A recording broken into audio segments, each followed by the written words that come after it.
Good morning from Jumla. यो तिला नदी र गिदी खोला भन्छ यसको नाम।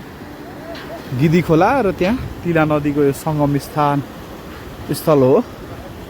यहाँको सिन तपाईँ देख्न सक्नुहुन्छ। यस्तो निलो आकाश साथमा यस्तो छ गाईहरू एकदम सुन्दर छ।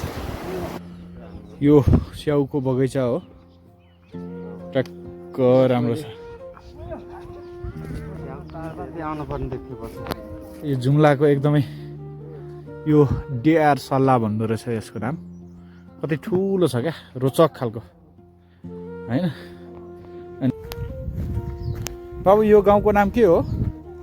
गौतम डाँडा, गौतम बाडा। ए यो गौतम बाडा गाउँ हो जुम्लाको। एकदमै मिलेको रहेछ। टक्क यो स्याउ बगैँचा यो जहाँ चाहिँ यस्तो छ क्या। चर हेर्नुहोस् त कति राम्रो छ। जुम्ला एकदम सुन्दर गाउँ छ यहाँ। सुन्दर चलायमान गाउँ छ क्या।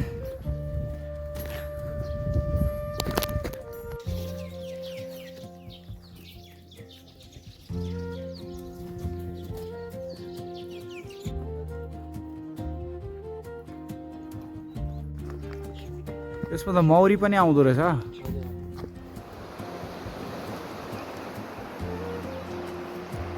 ए यो पनि स्याउ बगैँचा हो, जहाँ तै स्याउ बगैँचा। साँडहरू पनि रहेछ है।